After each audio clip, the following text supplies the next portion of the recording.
It was a warm, sunny morning.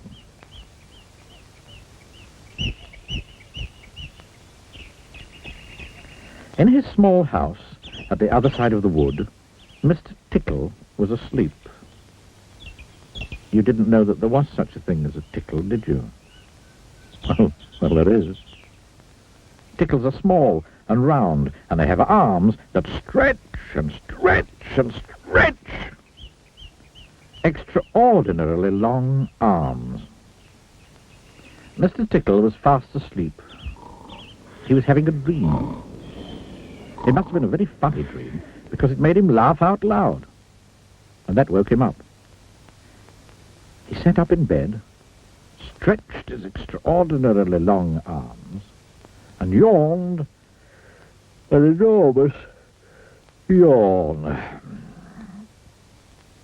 Mr. Tickle felt hungry, so do you know what he did? He reached out one of his extraordinarily long arms, opened the bedroom door, reached down the stairs, opened the kitchen door, reached into the kitchen cupboard, opened the biscuit tin, took out a biscuit, brought it back upstairs, and back to Mr. Tickle.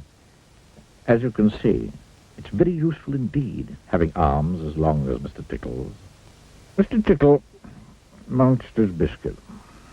He looked out of the window.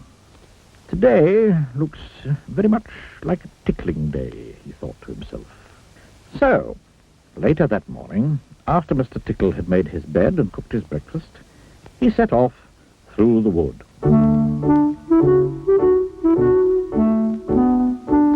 As he walked along, he kept his eyes very wide open, looking for somebody to tickle, looking for anybody to tickle.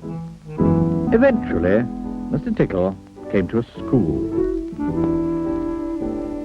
There was nobody about, so, reaching up his extraordinarily long arms to a high window ledge, Mr. Tickle pulled himself up and peeked in through the open window. Inside, he could see a classroom. There were children sitting at their desks and a teacher writing on the blackboard. Mr. Tickle reached in through the window with that extraordinarily long arm of his, went up behind a little boy called Peter, and tickled him on the back of his neck. Peter giggled out loud. "Stop that giggling at once," said the teacher sternly. Mr. Tickle waited a minute, then reached in through the window again. Mr. Tickle's extraordinarily long arm went right up to the teacher, paused, and then tickled. The teacher jumped in the air and turned round very quickly to see who was there. But there was nobody there. Mr. Tickle grinned, a mischievous grin. He waited another minute and then tickled the teacher again.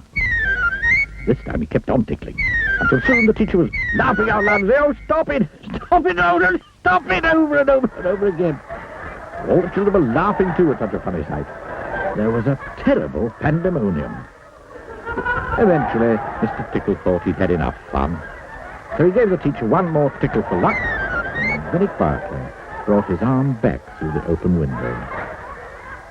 Chuckling to himself, he jumped down from the window, leaving the poor teacher to explain what it was all about, which of course he couldn't. Then Mr. Tickle went to town.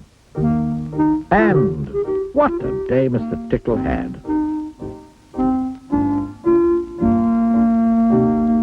He tickled a policeman on traffic duty at the crossroads in the middle of the town. It caused an enormous traffic jam.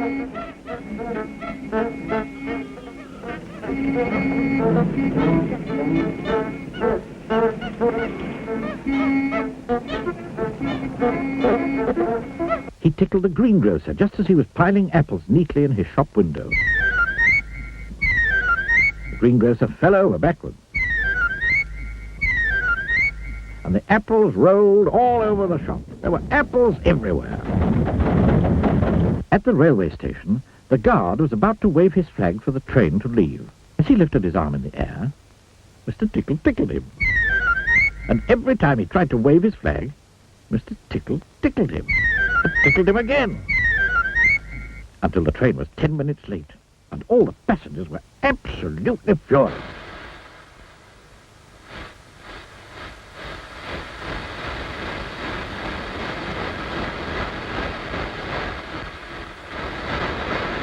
That day, Mr. Tickle tickled everybody.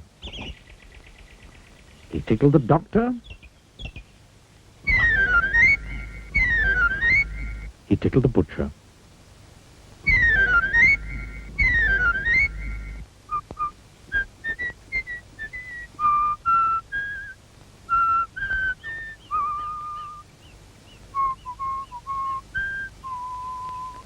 He even tickled old Mr. Stamp, the postman, who dropped all his letters into a puddle. Then Mr. Tickle went home.